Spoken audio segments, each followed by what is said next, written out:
L'assurance, c'est pas chiant du tout. Et en particulier, l'assurance crédit. Et c'est la cathédrale du risque. Vous avez un atrium ici qui est très spectaculaire. Et vous avez au même endroit toute une industrie combine à la fois des assureurs et des courtiers et qui réunit au même endroit une expertise très pointue dans le domaine de la couverture des risques sophistiqués et des grands risques. Cofarco, on adresse un marché très spécifique du marché de l'assurance. C'est le marché dit de l'assurance crédit. Par ailleurs, c'est peut-être le segment de marché qui ressemble le plus à une activité de finance pure. Ce qu'on fait, c'est de la finance. Bonjour Frédéric Blanqui. Bonjour Guillaume. Vous êtes le fondateur de Cofarco, un courtier en assurance. Bienvenue dans le podcast Career Insight, lancé par Training You, un podcast un peu particulier aujourd'hui. Nous sommes à Londres, en plein cœur de la City, dans le marché des Lloyds, un marché iconique dans le monde de l'assurance. On va en parler juste après. Un grand merci aux équipes du Lloyds qui nous permettent de tourner ce podcast ici, dans cet endroit iconique, magnifique, à Londres. Avant d'en parler, on va revenir d'abord sur les grandes étapes de votre parcours. Est-ce que vous pouvez vous présenter et rappeler ces étapes ? Merci Guillaume. Alors moi je suis aussi absolument ravi d'avoir l'opportunité d'organiser ce podcast avec vous dans cet endroit emblématique, dans cette cathédrale du risque. Donc je m'appelle Frédéric Blanqui, je suis effectivement le fondateur de Cofarco, qui est un courtier en assurance crédit, risque politique et en caution. On intervient depuis Paris, depuis Genève et bien entendu depuis Londres, puisqu'on est membre du marché des Lloyds depuis 2019. Sur le parcours et sur ma carrière professionnelle, il y a eu deux grandes étapes. Une première étape plutôt en banque d'investissement. Je travaillais pour le groupe Natixis dans ses différentes composantes pour une période d'à peu près 17 ans, dans différents métiers. On pourra peut-être y revenir. Et puis, en 2009, j'avais une vocation entrepreneuriale. J'ai voulu lancer mon propre activité, construire une entreprise de services financiers et ce marché qui est l'assurance crédit a été le domaine dans lequel on a pu justement développer cette entreprise qui est aujourd'hui Cofarco, et je suis vraiment ravi d'échanger avec vous sur ce sujet parce que le marché sur lequel on opère, ce marché de l'assurance crédit, est assez peu connu et mérite d'être beaucoup plus discuté ou détaillé. Mais il est peu connu et nous, on est ravis, Training You, de le mettre en avant avec vous dans ce podcast. Alors avant de revenir sur votre parcours et Cofarco, quelques mots sur ce lieu iconique du marché de l'assurance, le marché des Lloyds à Londres. Est-ce que vous pouvez nous rappeler ce que c'est, ce marché, et qu'est-ce qui s'y passe ici ? Tout à fait. Alors, vous voyez ce bâtiment, c'est un bâtiment qui incarne le marché. C'est un bâtiment qui a été construit à la fin des années 70, inauguré en 86, réalisation d'un célèbre architecte qui s'appelle Richard Rogers. Et c'est la cathédrale du risque. Vous avez un atrium ici qui est très spectaculaire, et vous avez au même endroit toute une industrie qui combine à la fois des assureurs et des courtiers, et qui réunit au même endroit une expertise très pointue dans le domaine de la couverture des risques sophistiqués et des grands risques. Alors l'origine du marché est assez simple et assez cocasse. En fait, tout a commencé sur un café des bords de la Tamise, sur les docks de la Tamise, et puis dans ce café, vous aviez à la fois des marins, des armateurs, des marchands, des négociants qui s'y côtoyaient. Le café était détenu par un certain Edward Lloyd, et comme on est en Grande-Bretagne, la culture du pari aidant, toutes ces personnes ont commencé à échanger des positions et des paris sur le fait que les navires allaient ou non rentrer au port. Et c'est en fait les prémices et le début du marché de l'assurance qui, à l'époque, s'appliquait essentiellement donc à la couverture des transports maritimes. Et 300 ans ou 350 ans plus tard, nous voilà, le principe reste le même. C'est un peu plus sophistiqué. Le café est peut-être un peu meilleur, mais c'est les mêmes principes qu'il y a 3 siècles. Parce que le marché des Lloyds a été créé en 1688, donc ça fait plus de 300 ans que dans ce lieu, on parle d'assurance et on couvre des risques. Exactement. Alors, on couvre ici des risques qui sont des risques dits complexes et des grandes expositions. On peut couvrir sur le marché des Lloyds des risques qui sont difficilement couvrables ailleurs parce que vous avez une culture de l'appréhension du risque et de sa souscription qui est unique à ce marché et qui est le produit d'une très, très longue histoire. Alors, juste pour peut-être recadrer aussi le sujet de notre conversation, Cofarco, on adresse un marché très spécifique du marché de l'assurance. C'est le marché dit de l'assurance crédit. Et c'est spécifique parce que d'abord, c'est une spécialité. Et par ailleurs, c'est peut-être le segment de marché qui ressemble le plus à une activité de finance pure. Ce qu'on fait, c'est de la finance. Certes, on évolue dans le marché de l'assurance crédit, mais on va en discuter tout au long de ce podcast. Notre intervention repose essentiellement sur des opérations financières et le but de ce que l'on fait, c'est de faciliter le financement de l'économie. On va en parler. Encore une question sur ce lieu du marché des Lloyds. Qui opère ici précisément? Quelles sont les catégories d'acteurs qui travaillent ici, qui se rencontrent ici? Il y a des assureurs, il y a des courtiers. Qu'est-ce qu'il faut faire pour travailler dans ce bâtiment? Alors effectivement, vous avez deux grandes catégories d'intervenants. Vous avez les souscripteurs, ceux qui prennent les risques et qui donc représentent des syndicats. C'est ce qu'on appelle représentent des assureurs en fait qui sont habilités à travailler sur ce marché. Ces assureurs ne vont pas distribuer directement leur couverture au marché auprès des assurés. Et pour ça, il faut des intermédiaires que sont les courtiers. Et dans les deux cas, à la fois assureurs, souscripteurs ou courtier, vous avez besoin d'être agréé sur le marché des Lloyds pour pouvoir y opérer. En ce qui concerne Cofarco, ça nous est arrivé en 2019, donc 10 ans après notre création, il a fallu qu'on fasse nos preuves, pour être admis dans le sacro-saint. Mais c'est effectivement un marché qui nécessite une accréditation. Et puis après, au-delà de la compétence collective du marché, c'est une place de marché. Donc ça veut dire que vous avez également des mécanismes de solvabilité, de place, qui permettent d'offrir à tous les assurés qui utilisent des couvertures sur le marché des Lloyds une qualité de signature, une notation. Et il se trouve que le Lloyds sont notés AA-, et ce qui est réputé comme étant une des meilleures signatures possibles dans ce cadre, dans ce type d'activité. Et autour de nous, Frédéric, il y a des bureaux où les assureurs peuvent rencontrer les courtiers qui viennent directement à leur table pour justement présenter leurs produits. Alors, c'est un peu l'inverse, c'est-à-dire que ce sont les courtiers qui viennent rencontrer les assureurs. Oui. Les assureurs sont en fait à domicile sur leur box et les courtiers vont venir présenter leurs opérations aux différents assureurs. Et c'est en fait le génie de cette organisation, de cette place de marché. C'est-à-dire que vous avez, encore une fois, dans cette cathédrale du risque, vous avez au même endroit une soixantaine ou même plus de syndicats couvrant différentes classes de risques qui vont de l'assurance maritime, de l'assurance aéronautique, du dommage aux biens industriels, au cyber. Et puis, bien entendu, notre spécialité qui est le marché de l'assurance crédit. Donc, les courtiers, lorsqu'ils sont mandatés par leurs clients, préparent leur dossier, essayent de le présenter de la façon la plus efficace possible et viennent individuellement voir chaque assureur et ils vont trouver au même endroit un panel d'assureurs très important, ce qui veut dire qu'une opération peut se souscrire dans un temps assez limité, plus que la capacité de syndication d'une opération, si on prend un peu un jargon bancaire, est rendue possible par la proximité et la réunion de tous ces acteurs au même endroit. Cathédrale du risque où il y a à la fois de la tradition, on voit la cloche ici juste derrière nous, et la modernité avec les escaliers. Donc on a cette confrontation très intéressante. Est-ce que vous pouvez nous dire deux mots, Frédéric, sur cette cloche? À quoi elle sert, cette cloche qui est juste derrière là, juste derrière nous? C'est la fameuse Lutine Bell.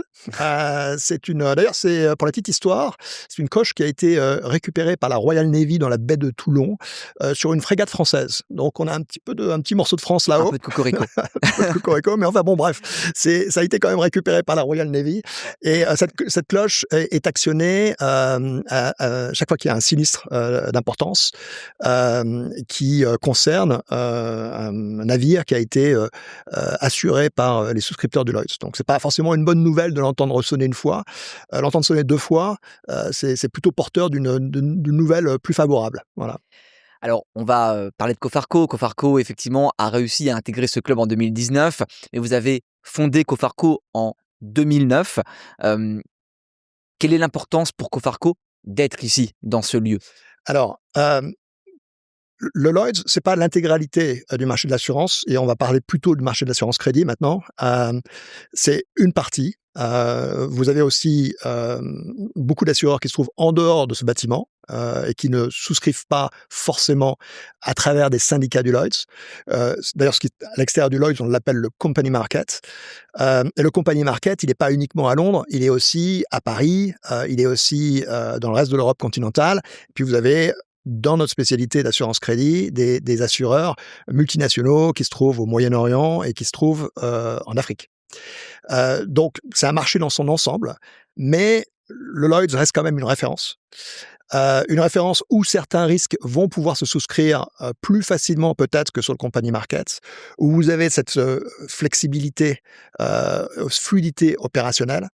Et pour une société comme Cofarco, créée ex nihilo en 2009, arrivé en 2019 à avoir notre badge d'entrée dans cet édifice, ça voulait tout simplement dire, et ça veut dire aujourd'hui qu'on a un accès direct et universel à l'ensemble des assureurs qui composent notre marché. Ça veut dire que un client qui s'adresse à Cofarco a un accès sans aucun intermédiaire possible et un accès direct auprès des assureurs. Et c'est très important non seulement par la facilité d'accès, mais également parce que le job du courtier, c'est d'être pertinent vis-à-vis des assureurs, c'est de savoir expliquer les risques de façon convaincante et transparente. Et c'est un peu la marque de fabrique qu'on essaie de cultiver chez Cofarco en étant, on va y revenir sur le parcours, en étant des financiers qui opérons sur le marché de l'assurance, capables d'être précis, de décortiquer les opérations et de les expliquer de façon très efficace auprès des assureurs. Alors justement, sur le parcours, on va revenir quelques années en arrière, si vous voulez bien, Frédéric. Avec plaisir. Vous avez découvert le monde de la finance, de la banque, dans les années 90.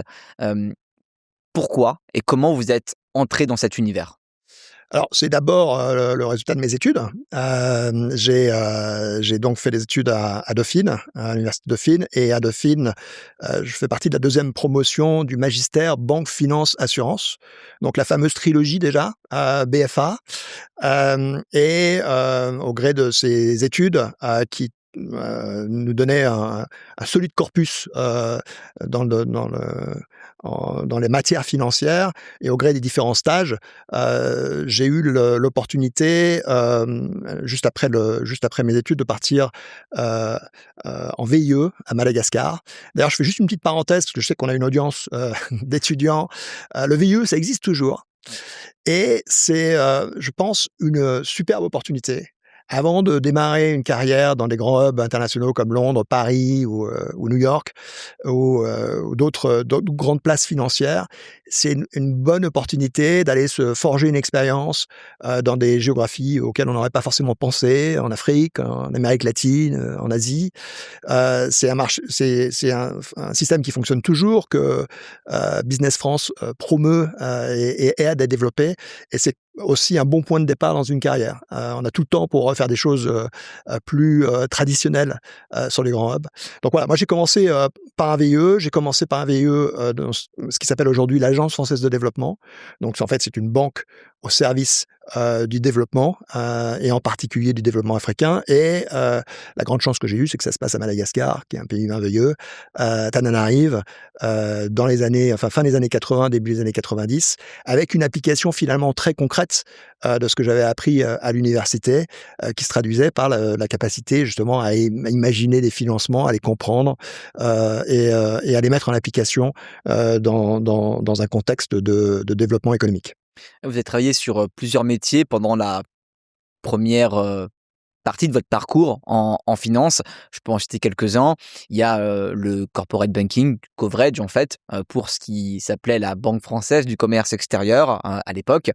Vous avez aussi travaillé en commodity finance chez Natixis, ou encore dans le courtage sur le London Metal Exchange. Est-ce que vous pouvez nous parler un petit peu de ces différents métiers et surtout qu'est-ce que vous ont apporté ces différentes expériences? Oui, bien volontiers. Bon, la Banque française du commerce extérieur, ça va faire un peu dinosaure, mais c'était une très bonne école. Donc ça, c'était mon premier job à Paris. Vous avez raison, le corporate banking, en fait, c'est ce qu'on appelle aujourd'hui le coverage, c'est-à-dire la responsabilité dans une banque, d'être le point d'entrée pour un client corporate et de pouvoir animer autour d'une relation avec un client corporate l'ensemble des métiers de la banque. Hem, à la BFCE qui est devenue, plus tard, Natixis, j'ai commencé, dans une succursale de province. J'étais à Bordeaux. Donc mes premiers clients, c'était des sociétés de négoce de vin, qui étaient fortement exportatrices. J'ai continué dans ce domaine du coverage, en m'occupant des grands comptes à Paris, plutôt ce qu'on appellerait aujourd'hui les large cap.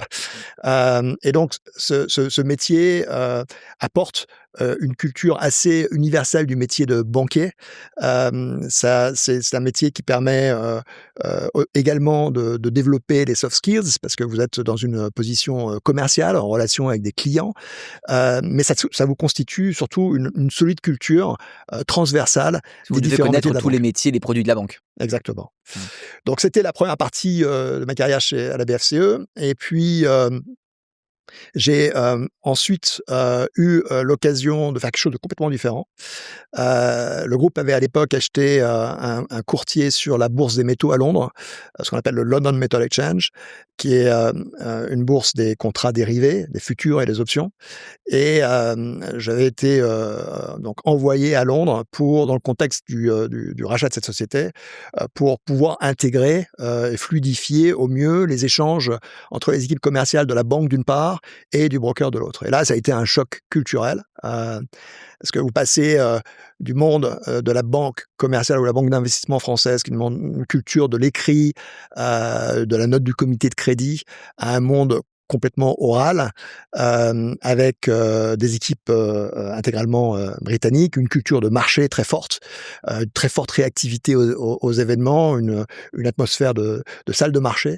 Et donc ça a été, très enrichissant parce que très différent de ce que j'avais fait avant et me permettant d'avoir surtout une compréhension de la façon dont fonctionnent, les marchés organisés, de la façon dont fonctionnent, les appels de marge, de la façon, dont on valorise une position de trading et surtout de découvrir Londres. Et c'est peut-être, sur cette expérience, d'une place de marché ouverte que plus tard, j'ai pu me reconnaître également dans ce projet, d'adhérer au Lloyds qui ressemble en fait dans son concept, à ce qu'est le London Metal Exchange. Et bah, du coup, on va revenir vers Cofarco. On est en 2009, on est, un peu en plein dans la crise financière des subprimes et là, vous, décidez de, lancer votre propre société Cofarco. Pourquoi le faire à ce moment-là et pourquoi cette société-là? Alors, juste avant ça, entre Londres et Cofarco, j'étais rentré à Paris, j'avais intégré les équipes, de financement du négoce de matières premières, le commodity finance. Alors ça, c'est une activité qui est pas forcément, connue, du grand public. Vous avez, des départements, dans les banques qui s'occupent précisément de ces activités. Un négociant de matières premières, c'est une société qui va avoir, traiter des volumes très importants, des chiffres d'affaires très élevés, très importants au titre de ses activités commerciales et va opérer dans un environnement à faible marge, brute. C'est-à-dire qu'un négociant en matières premières, va généralement faire entre 0,5 et 1 de marge et c'est plutôt des marchés, assez rémunérateurs.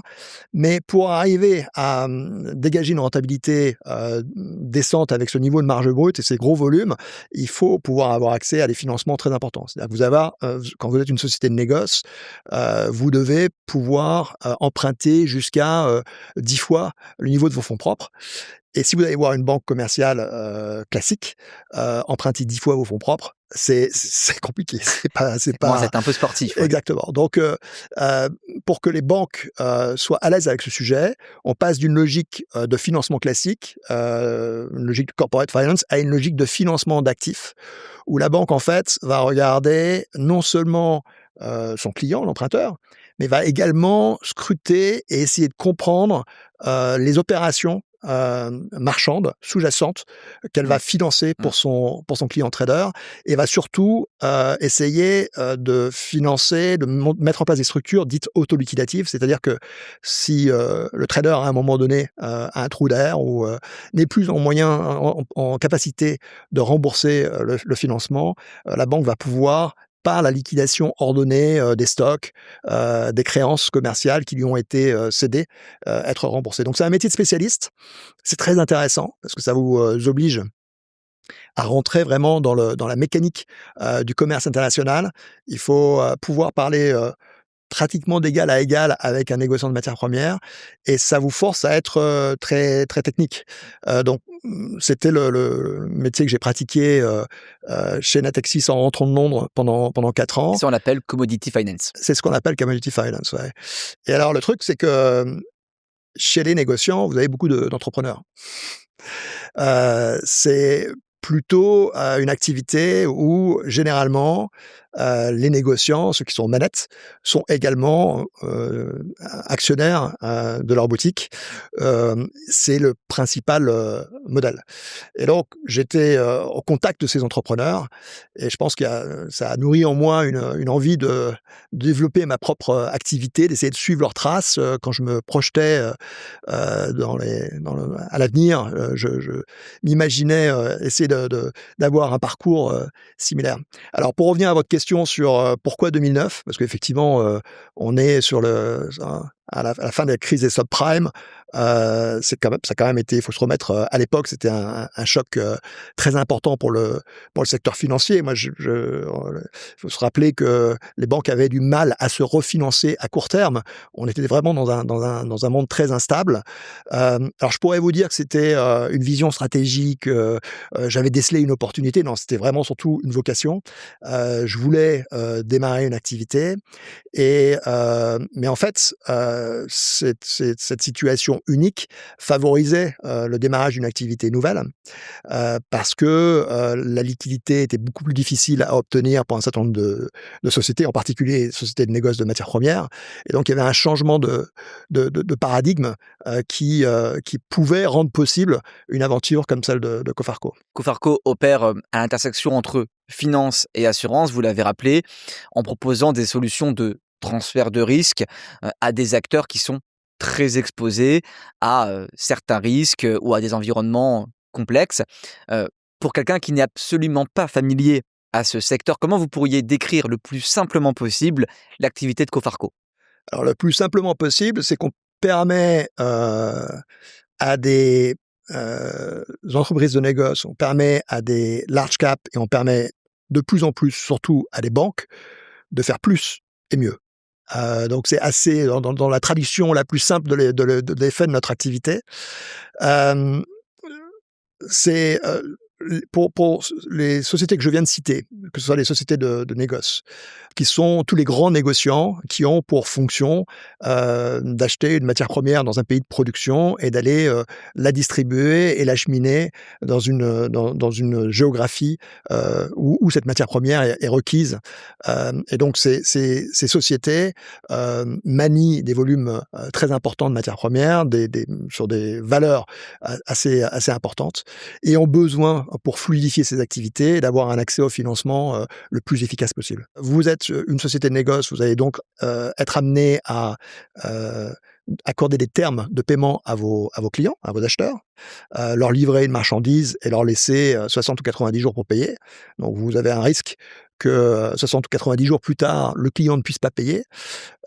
Vous avez aussi la possibilité, le scénario fréquent de prépayer un fournisseur pour vous assurer un approvisionnement et donc courir le risque que ce fournisseur, 60 jours ou 2 ans après l'avoir prépayé, ne vous livre pas la marchandise qui s'était engagé à vous livrer. Donc ça, c'est pour un négociant. Si on regarde maintenant les banques, c'est encore plus simple. L'activité d'une banque, en tout cas une banque de financement, c'est de prêter de l'argent. Son risque essentiel, c'est de ne pas être remboursé par son emprunteur. Et donc les banques vont syndiquer ou distribuer une partie de leurs risques sur le marché de l'assurance. En fait, dans le secteur bancaire, il y a un mot d'ordre, généralement, c'est originate to distribute. Donc une banque va faire tout son possible pour pouvoir avoir une gestion la plus dynamique possible de son bilan. Vous avez une caisse à outils pour distribuer les risques. Vous avez le marché de la syndication qui consiste à faire partager les opérations que vous allez structurer et mettre en place à d'autres banques. Vous avez des outils un peu plus sophistiqués de type titrisation ou CLO qui vous permettent également d'aller distribuer ces risques auprès d'investisseurs non bancaires et notamment des fonds d'investissement. Et puis vous avez quelque chose qui est moins connu, beaucoup moins connu, mais tout aussi pertinent, qui est le marché de l'assurance. Et pourquoi c'est moins connu? Parce que, on va y revenir plus tard, mais les garanties que nous mettons en place pour nos clients sont des garanties dites silencieuses. Donc elles ne doivent pas être dévoilées et en particulier pas dévoilées, aux, débiteurs de ces opérations. Il y a 3 activités principales de Cofarco aujourd'hui, l'assurance crédit, les risques politiques et les cautions. On va, les, décrire une par une. On va commencer par l'assurance crédit. En quoi consiste, ce type de risque et quels sont les acteurs, qui couvrent ces risques-là? Donc vous avez en fait, il n'y a pas un marché de l'assurance crédit. C'est ça qui est important de saisir, c'est que vous avez, on va dire 2 grands marchés de l'assurance crédit. Vous avez l'assurance crédit, dite court terme, ou dite, portefeuille traditionnelle qui s'adresse à toute taille d'entreprise. Et qui permet donc à n'importe quelle société, dès lors qu'elle offre des termes de paiement à ses acheteurs, de se prémunir contre un défaut ou le non-paiement de ses acheteurs. Donc ça, c'est de l'assurance crédit traditionnelle. C'est plutôt un marché qui est pas forcément à Londres d'ailleurs, qui est cul réparti, je dirais, en Europe, avec plutôt des sièges de compagnies d'assurance qui se trouvent en France. Et ça s'adresse encore une fois à tout type d'entreprise. Vous avez un autre marché qui est un peu l'incarnation de ce l'on fait aujourd'hui, qui est l'assurance crédit structurée, s'il faut lui donner un nom. Alors ça s'appelle aussi Credit and Political Risk Insurance, qui est un marché qui s'adresse plutôt aux clients institutionnels, aux comptes institutionnels, c'est-à-dire, comme je viens de l'expliquer tout à l'heure, soit aux banques, soit aux grandes compagnies de négoce, donc à des entités qui ont une très forte culture de risque, qui ont déjà les moyens de prendre dans leur bilan des risques importants et qui vont utiliser ce marché non pas parce qu'elles ne veulent couvrir un risque qu'elles ne savent pas prendre, mais simplement utiliser ce marché pour démultiplier leur capacité d'intervention. C'est en particulier le cas des banques, mais c'est aussi le cas des négociants. Et donc c'est 2 mondes très différents, c'est 2 marchés très différents, c'est pas les mêmes techniques de souscription.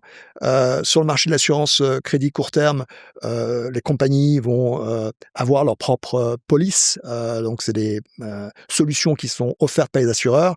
Sur le marché de l'assurance crédit structuré, on est un peu comme sur la finance structurée, c'est-à-dire que chaque opération est unique, spécifique. C'est le courtier qui est à la manette pour mettre en place la documentation juridique qui organise la couverture, et on est dans des opérations qui sont généralement syndiquées, pour reprendre le jargon bancaire, c'est-à-dire que les opérations sont d'un montant unitaire assez élevé, donc vous allez souvent vous retrouver avec une dizaine ou une vingtaine ou potentiellement une trentaine de souscripteurs participant à la même opération. Deuxième activité, les risques politiques. Qu'est-ce que, recouvre cette notion-là? Alors cette notion, on va dire, c'est un segment de l'assurance crédit structurée. C'est une couverture pour tout événement de nature politique qui est de nature à empêcher le déroulement normal d'une transaction ou mettre en péril un actif détenu par une société ou par une banque. Alors ces événements, c'est soit une situation de non transférabilité ou de non-convertibilité d'une devise. Ça peut être un événement de nationalisation ou d'appréhension d'un actif par une autorité publique locale. Ça peut être des troubles politiques, des situations d'émeutes, des situations d'embargo, des situations de sanctions. Et donc ces risques politiques qui peuvent être un facteur externe qui se traduit donc par un défaut de crédit peuvent être couverts également de façon indépendante. Alors ça, c'est une première définition et c'est le marché. Il y a un marché spécifique à l'intérieur du marché du risque de l'assurance crédit structuré sur ces thématiques. Mais dans son acceptation plus large, ça peut être aussi le risque politique, tout défaut d'un débiteur public. Dès lors qu'une société ou qu'un emprunteur, pardon, est un souverain, on va considérer sur le marché que ce n'est plus un risque de crédit dans le jargon, mais un risque politique. Vous avez un exemple à nous donner sur ces risques par rapport à des acteurs publics? Ça peut être simplement un emprunteur, le ministère des Finances d'un pays africain qui va financer une centrale électrique et qui va obtenir un financement de la part d'une banque, laquelle banque va, pour des raisons de gestion de bilan, souhaiter syndiquer auprès du marché de l'assurance une partie de cette exposition. Troisième activité, les cautions. Alors vous avez aussi, vous structurez ce qu'on appelle, des surety bonds. Pareil, en quoi ça consiste? Quels sont les projets ou les acteurs concernés? Et pourquoi c'est une alternative à la garantie bancaire classique aujourd'hui? Alors, surety, en fait, pour l'expliquer simplement, lorsqu'on parle d'assurance crédit au risque politique, on est du côté du créancier, c'est-à-dire de l'entité qui va chercher à se prémunir d'un risque. Lorsqu'on parle de caution, on est du côté du débiteur, c'est-à-dire de l'entité qui va essayer de rehausser sa signature. Et donc la caution, ça sert à permettre justement à des sociétés d'apporter des garanties ou un rehaussement de leur signature pour pouvoir faire plus, toujours la même chose, avec ces contreparties. Alors par exemple, dans le marché du gaz et de l'électricité, vous devez, dans les cadres des contrats commerciaux, pouvoir apporter un certain nombre de garanties à vos contreparties. Vous pouvez le faire soit sous forme de cash, vous pouvez le faire en demandant à vos banques d'émettre des garanties bancaires, ou de façon alternative, vous pouvez le faire également en demandant aux assureurs de se porter caution pour vous. Pour opérer sur le marché de l'électricité, par exemple, vous devez émettre, en tant qu'opérateur, vous devez émettre des cautions auprès du réseau électrique. Cette caution, soit vous allez mobiliser vos lignes bancaires en demandant à vos banques d'émettre des garanties, soit vous allez chercher des assureurs qui, parce qu'ils ont des notations investment grade, vont pouvoir rendre exactement le même service et vous permettre de libérer vos capacités de financement auprès de vos banques.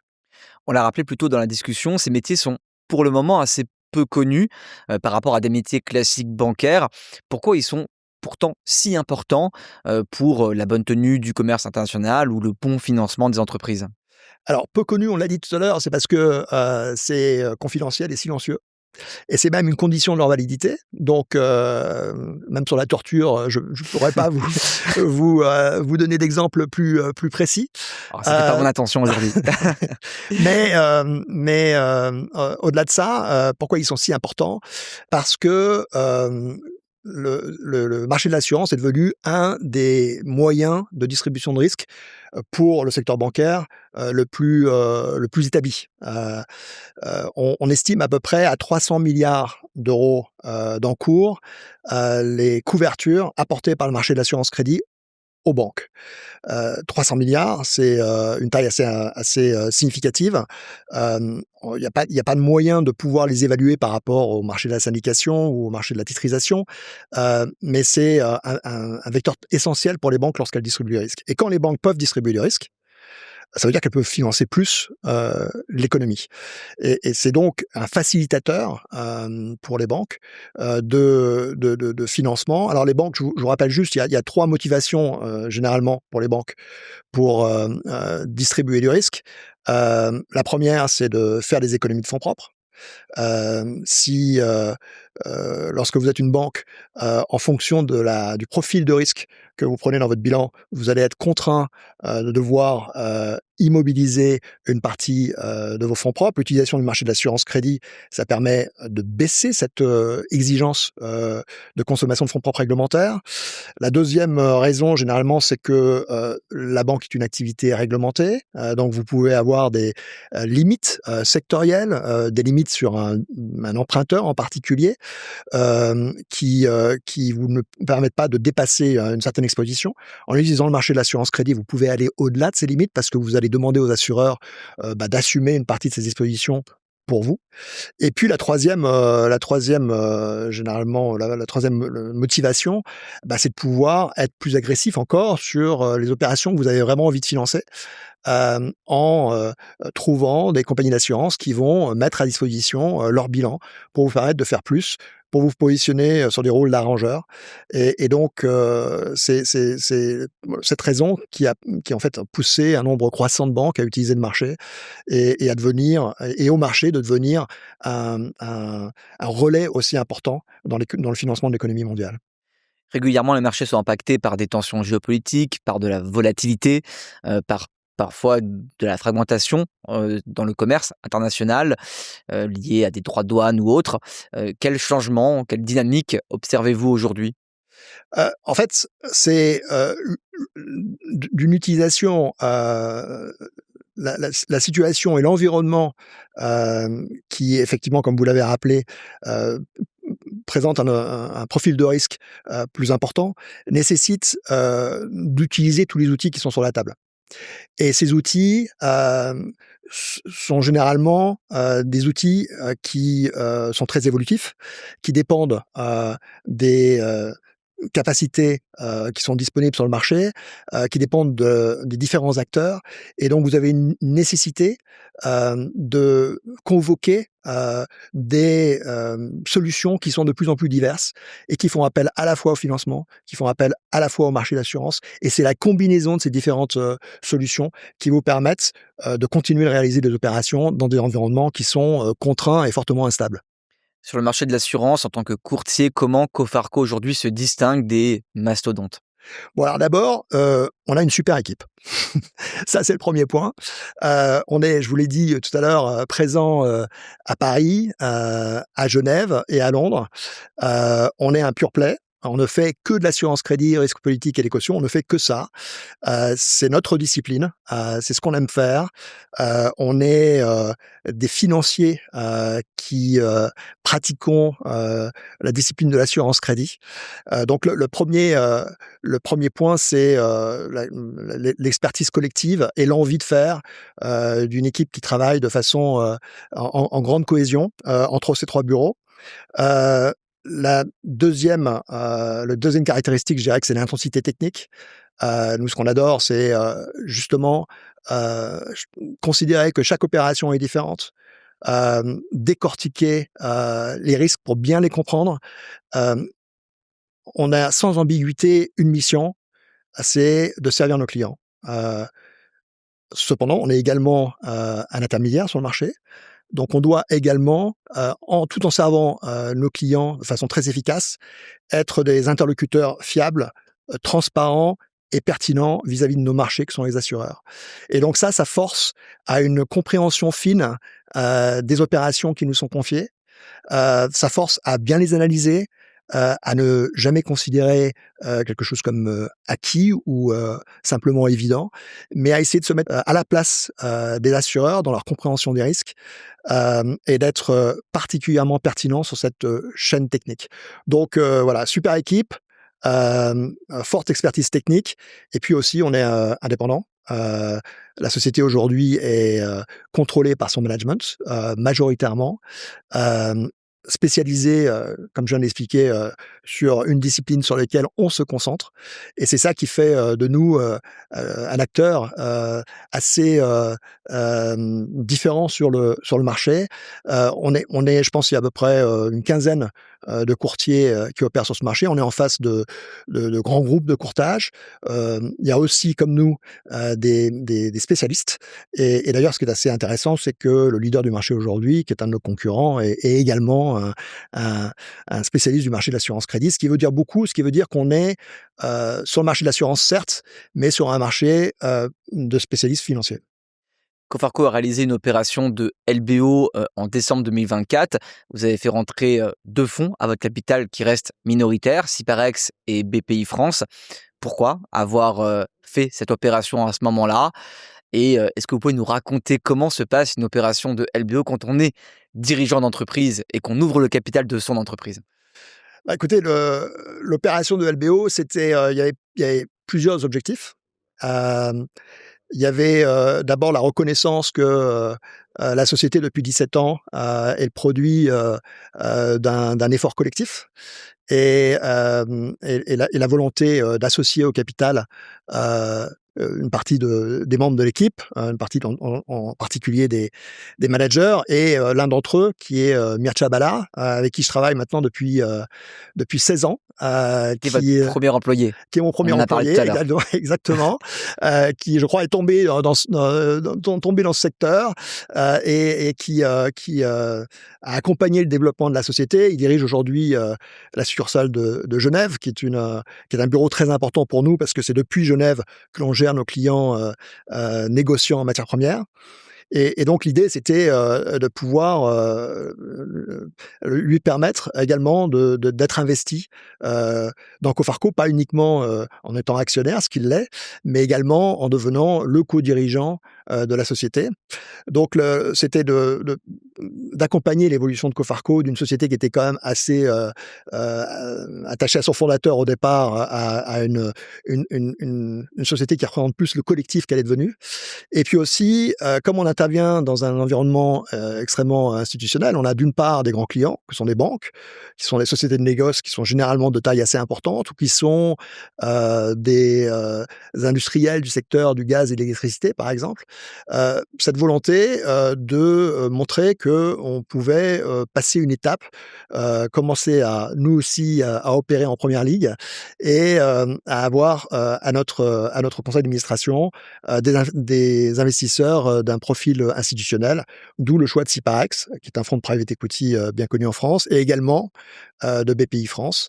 Et ça nous permet de faire d'évoluer et de progresser sur le plan d'établir une gouvernance d'un niveau supérieur, de pouvoir expliquer à d'autres ce que l'on fait, et de pouvoir avoir des sparring partners qui viennent nous challenger dans nos choix stratégiques, et d'installer en fait de développer une résilience encore plus importante pour la société. En tant que dirigeant ou en tant qu'entrepreneur, comment on choisit ses investisseurs? Sur quels critères? Qu'est-ce qui a été le plus important pour vous, Frédéric? Alors, bah, déjà, ce qui est dans ce type d'opération, il y a un côté très gratifiant. C'est-à-dire que en 2024, lorsque j'ai commencé à regarder quelles étaient les différentes options pour pérenniser Cofarco, pouvoir amener l'équipe à rentrer au capital, et trouver le meilleur moyen qui permette à la société de demeurer indépendante tout en se renforçant, bah, vous êtes accompagné, vous commencez à prendre des contacts avec les fonds de private equity, et tout d'un coup, vous apercevez que votre activité a une valeur, votre activité crée un intérêt, et donc ça, c'est une première étape qui est quand même en soi une reconnaissance du travail qui a été accompli pendant une quinzaine d'années, et qui vous donne aussi beaucoup de confiance et de ressort pour l'avenir. Parce que vous dites que ce qui a été fait depuis 15 ans, bah, peut-être peut se développer encore plus dans les années qui viennent. En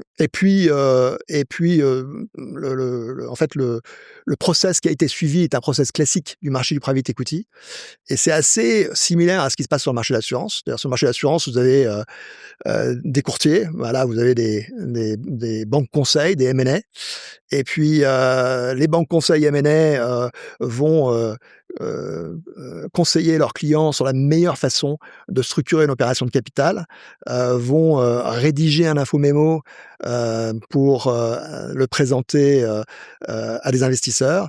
Et puis, ces M&A vont se tourner vers des private equity qui sont l'équivalent des souscripteurs sur le marché de l'assurance. Voilà.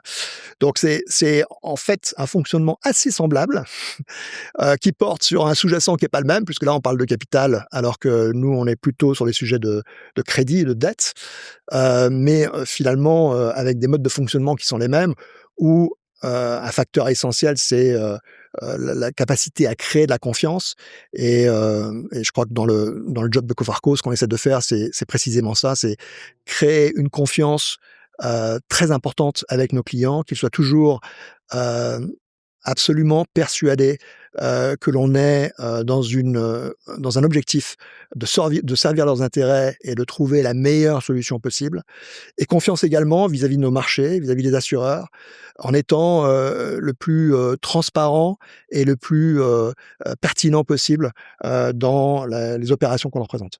Quelle est votre vision pour Cofarco dans les 5 à 10 prochaines années? La vision c'est un marché fantastique. C'est-à-dire que aujourd'hui, la dynamique que je viens de vous expliquer vis-à-vis des banques qui utilisent le marché pour syndiquer leurs risques, on a juste gratté un peu la surface. C'est-à-dire que vous avez les grandes banques d'investissement européennes ou internationales qui utilisent ce marché, mais vous avez la grande majorité des banques à l'échelle mondiale qui ne l'utilisent pas encore. Et il n'y a aucune raison pour que les motivations qui ont poussé les grandes banques à utiliser le marché de l'assurance comme un outil très efficace de distribution de risques ne fonctionnent pas pour des banques plus spécialisées ou de taille un peu inférieure. Et donc, on a un travail de développement, je dirais collectivement, pas uniquement Cofarco, mais nous, collectivement, le marché, très important à faire pour fluidifier encore cet échange entre le secteur bancaire d'un côté et le marché de l'assurance de l'autre. Donc, cette perspective et ce potentiel, je le vois simplement par le fait qu'il y a encore beaucoup à faire.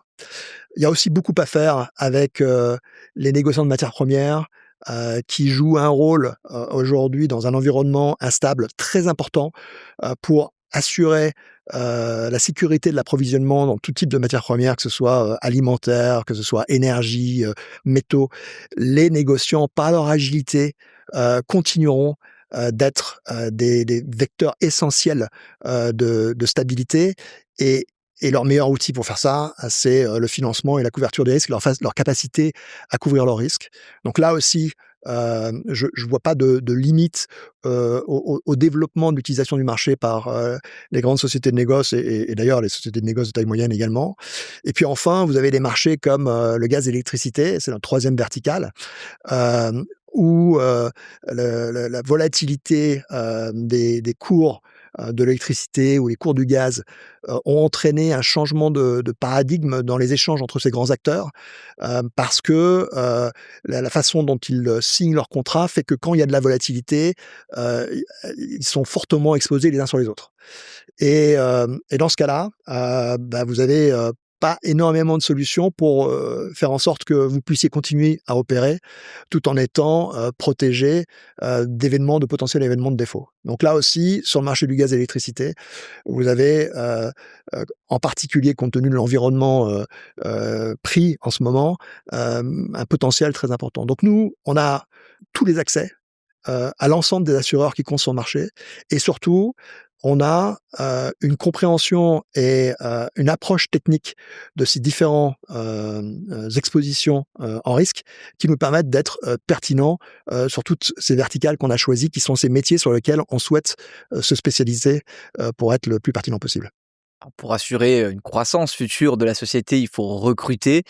Quel profil recherche Cofarco aujourd'hui? Alors, le capital humain, c'est véritablement la ressource essentielle pour développer une activité de courtage. C'est vrai aussi pour les souscripteurs. Alors, ce qu'on recherche, s'agissant de Cofarco et compte tenu de notre positionnement, particulier sur le marché, qui est de, forte intensité technique, de financiers, s'adressant au marché de l'assurance crédit, ce sont des gens qui ont une bonne formation, financière. Donc ça peut être parcours grandes écoles, ça peut être, master en finance, donc un bon corpus, dans le domaine financier, mais pas uniquement. Je pense que ce qui est aussi, très important, c'est qu'on est dans un métier à impact sur le plan personnel. C'est-à-dire qu'il faut à la fois être impactant, vis-à-vis de nos clients, dans la façon dont on les sert, et il faut être également impactant, vis-à-vis, des assureurs dans le fait d'établir un lien de confiance, durable avec eux et d'être capable, de leur expliquer de façon transparente et pertinente les opérations, qu'on nous confie. Moi, ce que je voulais aussi peut-être ajouter, en dehors de ces profils, c'est, des personnes qui vont être capables également de pouvoir, passer, d'une opération à une autre, dans la même journée. C'est ce qui fait la richesse de ce qu'on fait. C'est-à-dire que typiquement, vous pouvez commencer la journée en travaillant sur un dossier, d'un financement de projet pour un souverain, en Afrique, subsaharienne, et puis, passer, l'après-midi, à essayer de monter une couverture dans le cadre d'un contrat d'approvisionnement en gaz, avec qui crée un risque de crédit mark to market, et finir, la journée dans la distribution d'une opération de dette senior LBO, d'une mid-cap, en France. Donc c'est très varié. Je pense que c'est le seul secteur qui offre cette variété. Mais il faut être aussi confortable avec cette capacité de jongler dans la journée. Je pense un associate chez nous, va regarder à peu près une cinquantaine d'opérations par an, si vous voulez, si on compare ça par rapport, à des métiers, dans la fusion-acquisition ou le private equity, où le nombre de dossiers sera moins important, où vous travaillerez plus en profondeur, mais vous n'auriez pas cette variété, d'opérations. Et ce qui me permet de dire aussi que, parce que bon, là, j'explique et j'essaye de promouvoir, l'intérêt de travailler pour un courtier comme Cofarco. Il y a aussi un deuxième métier sur le marché, qui est le métier, des souscripteurs. On fait partie de ce même marché, donc ça peut aussi offrir des opportunités, pour des jeunes étudiants qui sortent d'études en finance. Un souscripteur, sur le marché sur lequel on est aujourd'hui, va voir un souscripteur, c'est une personne physique qui travaille pour un assureur, va voir environ entre 2 000 et 3 000 opérations par an, qui lui sont présentées par des courtiers. Donc, vous pouvez pas, dans ce contexte-là, il faut arriver à développer une culture, et c'est ça qui est passionnant, vous permettant de prendre des positions, de vous faire un avis, et d'établir un diagnostic sur une quantité d'opérations très importante, de façon très rapide. 3 000 opérations par an, ça veut dire, j'ai pas fait le calcul, mais ça doit être un peu plus de 50 par semaine. Donc on travaille sur la même matière, qu'une banque d'investissement, exactement la même matière, sauf que on le fait avec beaucoup plus d'opérations, et une plus grande diversité. Il y a aussi une dimension internationale qui est présente dans ce métier. On est ici à Londres, au Lloyds. Vous êtes présent à Paris, Genève et du coup Londres. C'est quelque chose qui peut aussi attirer les jeunes. Ah, particulièrement parce que vous êtes en fait, moins de, je dirais, par nature, les activités sur lesquelles on est impliqué généralement sont internationales. La langue de travail, est l'anglais, même entre francophones d'ailleurs.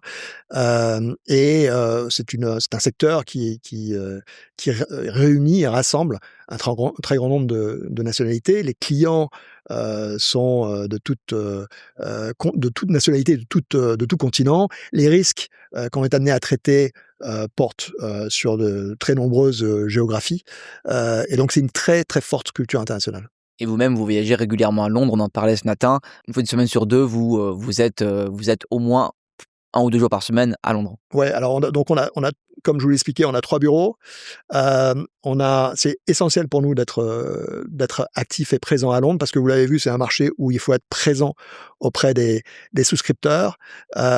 Donc dans nos différentes opérations, on va avoir une opération qui va être, originée, à Genève, par exemple, auprès d'un négociant en matières premières. Ça peut être, une autre opération qui va être originée à Paris auprès d'une banque.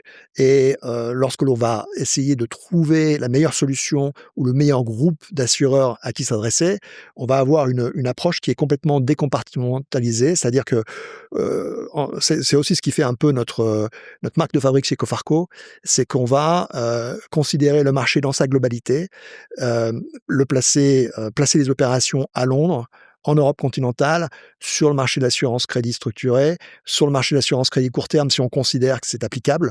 Et donc, on va pas avoir de schéma prédéfini dans notre stratégie de placement. En revanche, Londres, ça reste un centre incontournable pour la plupart des opérations sur lesquelles on travaille. On arrive à la fin du podcast, Frédéric, mais il y a encore une partie traditionnelle dans le Career Insight, c'est le fameux quiz, dont je vais rappeler les règles brièvement. Ce sont des questions courtes de mon côté et des réponses courtes de votre côté. D'accord, on va essayer. Un mot pour définir Cofarco. Je suis obligé d'en donner 2. Allez-y. Indépendance et innovation. Votre meilleur souvenir professionnel. Le meilleur souvenir professionnel, c'est quand vous êtes avec votre laptop depuis 2 ou 3 mois sur vos genoux dans un coworking et que vous arrivez à obtenir votre premier contrat, quelle que soit sa taille, et réaliser que votre société a un sens, que vous arrivez donc à créer une première opportunité d'affaires et à la convertir, et que vous êtes, ça y est, vous êtes lancé, vous êtes entrepreneur. Votre pire souvenir professionnel. Sans tomber dans les lieux communs, parce que de dire que en fait il y a pas véritablement d'échec, que ça permet de progresser, mais en fait c'est assez vrai. Je de façon très honnête, j'ai pas de souvenirs professionnels qui me soient vraiment douloureux. Les seuls souvenirs difficiles sont plutôt les aléas des événements humains dans notre environnement professionnel qui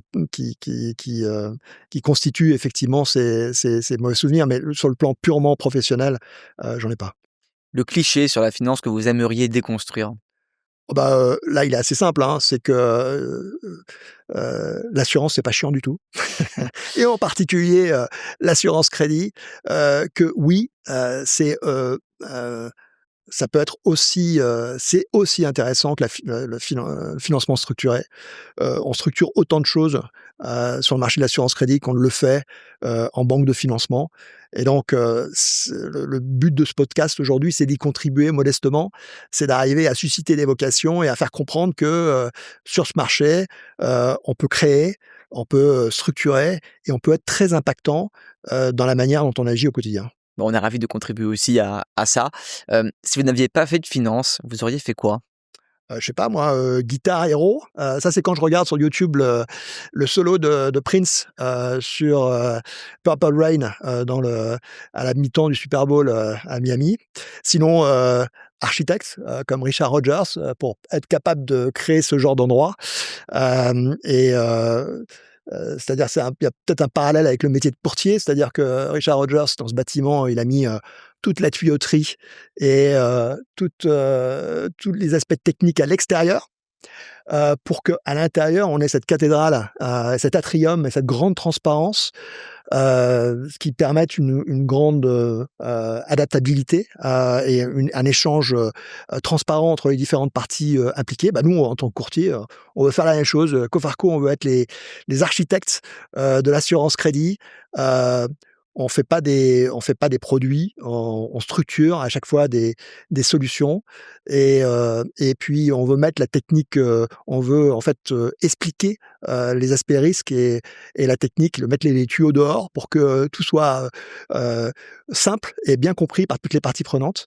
Et c'est dans ces conditions-là qu'on arrive à faire réunir, à rejoindre les besoins de nos clients qui sont de pouvoir distribuer du risque et pouvoir se couvrir, et les besoins des assureurs qui sont de pouvoir déployer leurs capitaux de façon la plus saine possible. On rappelle que cet architecte est le même que celui qui a bâti ou dessiné le centre Pompidou à Paris. Exactement. C'est le inside out, c'est le même concept en architecture et Quand on est dehors, on voit bien la ressemblance finalement, ou les similitudes entre les deux bâtiments. C'est le similitude, le centre Pompidou et ce bâtiment des Lloyds sont les représentations les plus iconiques du concept d'inside out. une anecdote que vous avez peu partagée et que vous aimeriez nous raconter aujourd'hui? Alors on est un peu contraint en matière d'anecdotes, parce que, comme je vous l'ai expliqué, ce qu'on fait au quotidien, doit rester, absolument, silencieux. Non, ce que je peux peut-être vous partager, c'est, le souvenir, de 2009 quand j'ai pris, mes petites cartes de visite, que j'ai eu l'audace de venir ici. Je dis audace parce que, rétrospectivement, je trouve ça un peu culotté. J'avais en fait, moi, j'étais banquier.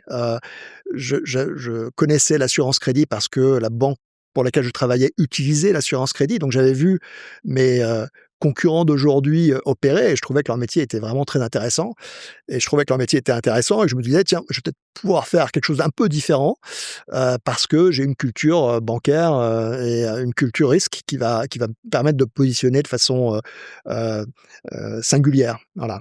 Donc c'est grâce à cette expérience que j'ai eu l'idée de commencer une activité de courtage.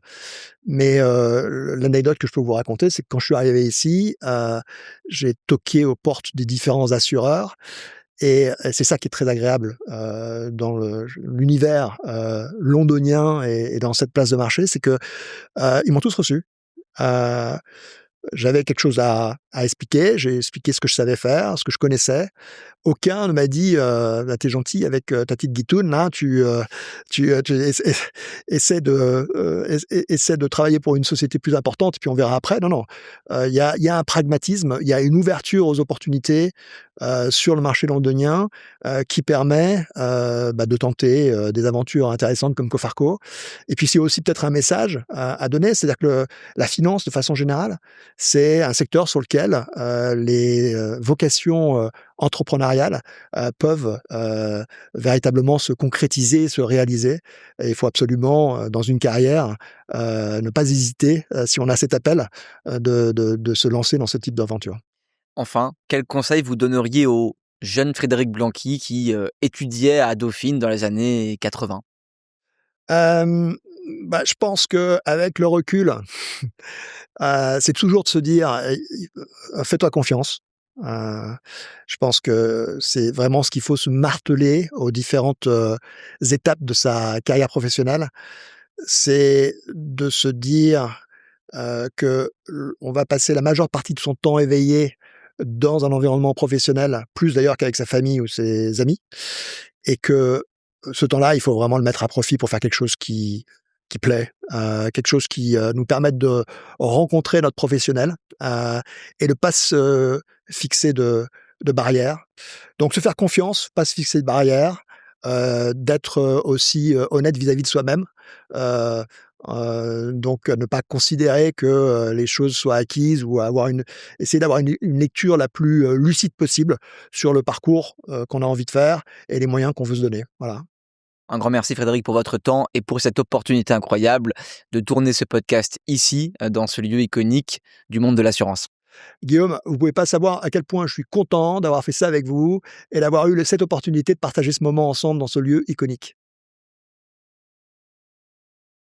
Merci d'avoir suivi ce podcast. Je vous donne rendez-vous pour un prochain épisode du Career Insight. Pour retrouver les précédents épisodes du Career Insight, mais aussi de notre autre podcast, Chose au Career, rendez-vous sur YouTube, Spotify ou Apple Podcast. N'hésitez pas aussi à nous suivre sur LinkedIn, Instagram et TikTok pour être au courant de l'actualité de ces métiers et à vous abonner à la plateforme TrainingNew si vous cherchez un stage ou CDI pour booster votre préparation.